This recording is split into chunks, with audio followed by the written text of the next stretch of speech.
Welcome again, dear learners. We have now arrived at Unit 32 of Module 13. Today, we will discuss the second part of gender and popular culture. The topic for discussion today is post-feminism and media culture. As you may remember, we have already touched upon the concept of post-feminism in our last video.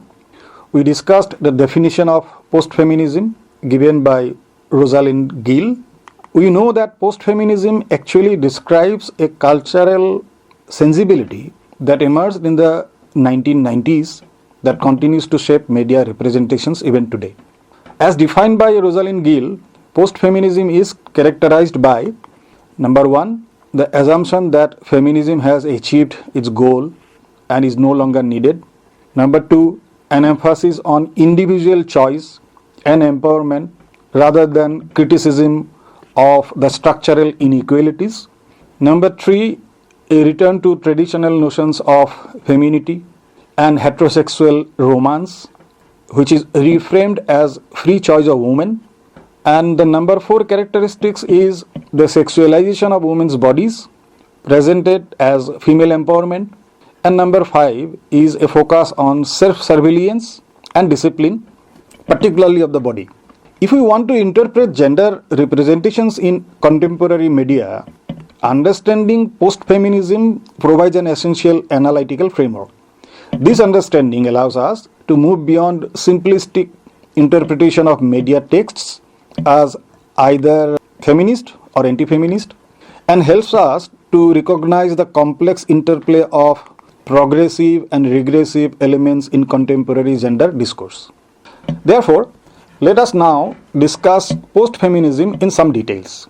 We will start with the theoretical foundation of post-feminism, then examine post-feminism in historical context, then we will look at different theoretical approaches, discuss various debates and contested claims on post-feminism, and then discuss contemporary development beyond post-feminism or what we call the fourth wave and digital feminism.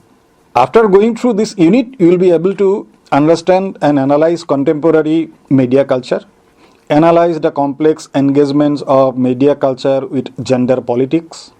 You will understand media representations and the broader cultural negotiations around gender, power, and identity, and also know about contemporary developments, including digital feminist activism. In the contemporary gender politics and media studies, few concepts have generated as much scholarly debate and analytical reflections as post-feminism. It is a very highly debated topic. As we already know, this term post-feminism, it emerged prominently in 1990s, signaling a complex relationship with earlier feminist movements, while acknowledging the changing culture, economic and social conditions that were actually reshaping the gender relations. As media scholars, we find ourselves particularly interested in post-feminism, not simply as a theoretical concept, but as a sensibility that has influenced everything from television programming to advertising, social media, and popular literature. In this discussion, we will examine post-feminism as both a critical concept and as a cultural phenomenon, exploring its evolution, contradictions, and manifestations across various media platforms. Let us for a moment go back to the definition of post-feminism. According to Sarah Bennett Weiser, post-feminism is not merely after feminism, but is a complex negotiation with feminist principles. Following her, we might identify at least three distinct ways to understand the word post, the prefix post in post-feminism. First, we can see it as a temporal succession, as a follow-on after earlier feminist movements, particularly the second wave feminism of the 1960s and 1970s. Or we can see it as a epistemological break or as a critical stance towards certain feminist assumptions, often included by postmodern and post-structuralist theoretical developments. Or we can see it as a cultural sensibility, as a dominant cultural mood or atmosphere that takes certain feminist achievement for granted and does not favor continued need for feminist politics. The third approach, that is cultural sensibility, was conceptualized, as I already told, by Rosalind Gill in 2007. This may provide us a productive starting point for our discussion. Rather than defining post-feminism as a movement or historical period, Gill approaches it as a set of 5 interrelated characteristics that we have already stated in the beginning of this video. However, to fully understand post-feminism, we must place it in a historical context. The term gained prominence actually as a backlash against feminism. This backlash narrative suggests that the gains achieved by feminism were being systematically undermined through media representations.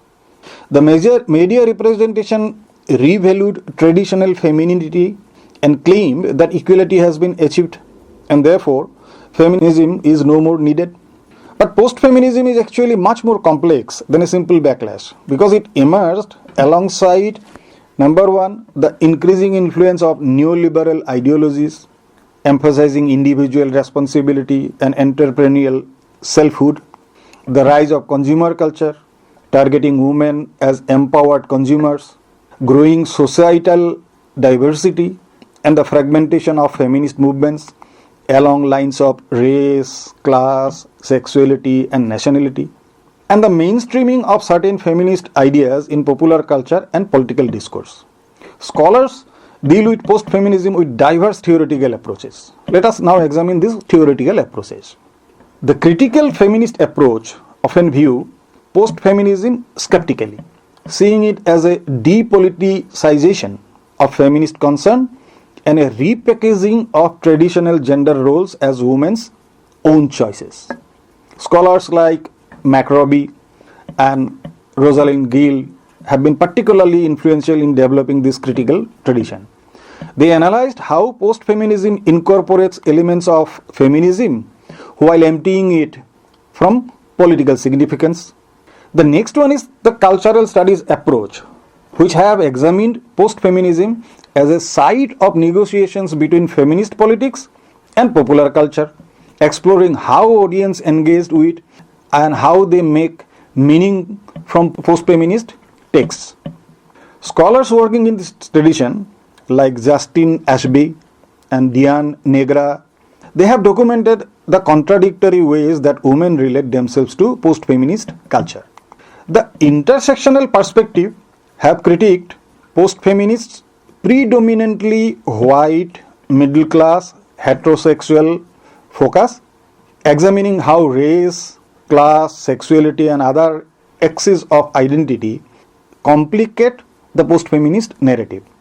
Kimberly Springer and Jess Butler, they have shown how post-feminism often universalizes the experience of privileged women while marginalizing other less privileged ones. Let us now look at some of the theoretical debates and contested claims regarding post-feminism. To begin with, the post prefix in post-feminism has generated significant debate. Unlike other post terms, for example, postmodernism or post-colonialism, which typically signifies a theoretical extension of their original concept. Post-feminism, however, its relationship to feminism is much more ambiguous. Does it represent feminist evolution? Is it a repudiation or something else entirely? For critics like Susan Faludi and Jermaine Greer, post-feminism represents a dangerous retreat from the feminist politics, a premature declaration of feminism's completion that actually obscures ongoing gender inequalities. From this perspective, post-feminism serves as an ideological tool for undermining feminist critique while preserving traditional gender hierarchies. Others like Renee Benfield and Katie Roffey, they have called post-feminism as a necessary correction to excesses of feminism. Its alleged victimhood narratives, sexual puritanism, or alleged hostility to femininity. These writers position themselves as part of a new feminism that celebrates women's achievements and sexual freedom while distancing itself from the earlier feminist approaches, where we were addressing the structural inequalities in the society and where the political movement was for gaining equality. But academics like Anne Brooks, they have sought a middle ground, conceptualizing post-feminism as a critical engagement with the limitations of second wave, rather than its rejection. This approach emphasizes how post-feminism incorporates insight from postmodernism, post-colonialism, and queer theory to develop more nuanced understandings of gender that acknowledge differences among women. The second debated area is the relationship between post-feminism and neoliberalism. We know that neoliberalism is a political and economic philosophy which emphasizes market rationality, individual responsibility, and minimal state intervention. Scholars have identified striking similarities between neoliberal philosophy and the post-feminist discourses. For example, both emphasize individual choice and personal responsibility. Both advocate self-transformation and continual improvement. Both downplay structural constraints and collective action. Both position consumption as a primary mode of self-expression. So there are several similarities. Critics of post-feminism like Gill and Christina Scruff, they argue that post-feminism has taken elements of feminism and absolutely incorporated them into political and institutional life, but at the same time fiercely repudiating the feminism itself. According to them, this is a double entanglement. This double entanglement with feminist values serves actually neoliberal ends by channeling feminist energies away from collective political action and towards individual self-improvement and consumption. Catherine Rottenberg furthers this analysis of Gill by identifying the emergence of neoliberal feminism, a variant that acknowledges gender inequality but frames it as a personal challenge to be overcome through individual determination rather than collective struggle. They actually celebrate women who has achieved something, women achievers, and they say that they have done this because of their own individual determination. The third debated area is generational narratives, with post-feminism sometimes positioned as a younger generation's response to their feminist foremothers. Media representations frequently frame feminist politics in terms of generational conflict, like the rebellious daughter rejecting their mother's supposedly dogmatic feminism in favor of a more fun, sexy, and individualistic approach.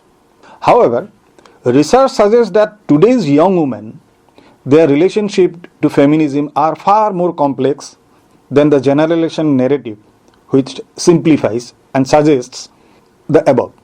Many young women, they express support for feminist principles while distancing themselves from the feminist label. They don't want to be labeled as a feminist. This is a cultural ambivalence towards feminism that post-feminism media culture promotes. That brings us to the question as to what are the characteristics of post-feminist media culture. Scholars have identified 7 characteristics of post-feminist media culture. First, the emphasis on individual choice and empowerment.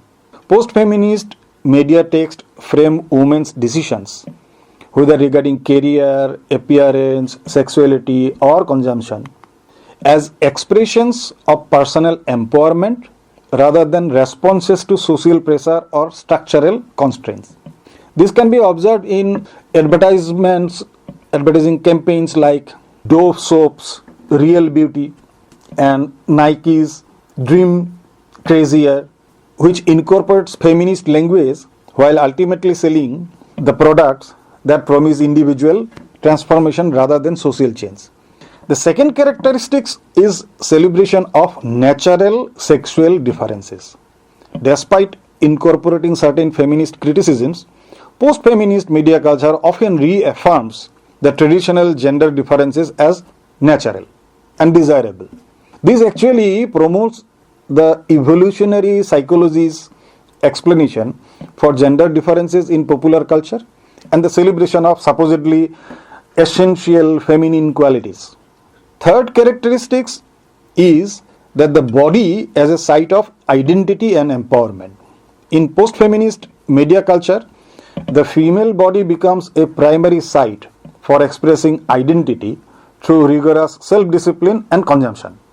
The body requires constant surveillance, work, and improvement, not to please patriarchal standards, but as an expression of self-care and empowerment.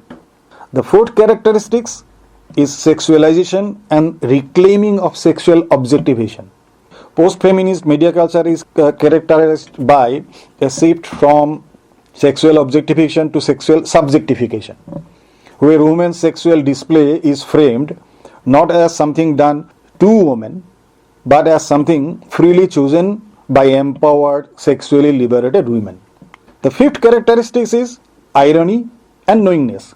Post-feminist media texts often display irony as a means of acknowledging feminist critique while simultaneously disarming them. By adopting a knowing, self-referential stance towards sexist representations, these texts position viewers as in on the joke, making criticism seem unnecessary or humorless. The sixth characteristic is retreat to domesticity as a choice. The revival of traditional feminine pursuits like baking, crafting, homemaking is reframed as a matter of personal choice and fulfillment for the woman rather than social expectation. This re-traditionalization is presented not as a rejection of feminist achievement but as evidence of women's freedom to choose traditional roles if they wish. The seven characteristics is entanglement of feminist and anti-feminist elements. Perhaps most distinctively, post-feminist media text incorporates certain feminist elements like strong female protagonist, women in professional roles, themes of empowerment, while simultaneously undermining feminist political criticism through individualization, sexualization, and suggestion that gender equality has been already achieved. Post-feminist media culture actually places women in impossible position, demanding both traditional femininity and feminist independence, perfect bodies and effortless confidence, professional success and intensive mothering. These contradictory expectations set women up for inevitable failure while framing that failure as a matter of personal inadequacy rather than impossible standard. Well, let us now focus on contemporary developments. Is there something going on beyond post-feminism? Recent years have seen the emergence of what some scholars call the fourth wave feminism, which is characterized by use of digital media, intersectional awareness, and renewed emphasis on collective action. Movements like Me Too, Time's Up, and various reproductive justice campaigns, they have mobilized widespread support through social media while addressing structural gender inequalities in ways that challenge post-feminist individualism. Scholars have documented how digital feminist activism creates new possibilities for feminist connectivity and consciousness raising. They argue that these movements represent not simply a technological update to existing feminist practices, but a substantive shift in feminine politics that directly challenges post-feminist assumptions about choice, empowerment, and supposed irrelevance of feminist critique. However, digital platforms have also created new arenas for the expression of post-feminist sensibilities. The rise of influencer culture, with its emphasis on carefully curated self-representation and monetization of lifestyle that embodies many post-feminist values. Influencers present themselves as empowered entrepreneurs while often reinforcing traditional beauty standards and consumption practices.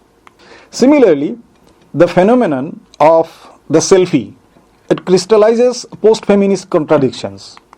It represents both a form of self-authorship and agency and a practice of self-scrutiny and discipline that reinforces narrow beauty standards. Celebrity figures have navigated complex relationships with feminism that reflect broader post-feminist tensions. These celebrities publicly embrace feminist identities while operating within the commercial entertainment industries that often reinforce traditional gender norms. The phenomenon of celebrity feminism or popular feminism has increased visibility of feminist discourse in mainstream culture. But according to Sarah Bennett Weiser, the problem is not that feminism is popular, but that popularity comes with a cost. What is the cost? The evacuation of structural criticism of patriarchy and other systems of oppression. The resurgence of explicitly feminist politics raises questions about post-feminism's continued relevance. Has the fourth wave superseded post-feminist culture? Or does post-feminism continues to shape media representations alongside more explicitly the feminist discourses? These are the questions that actually crops up.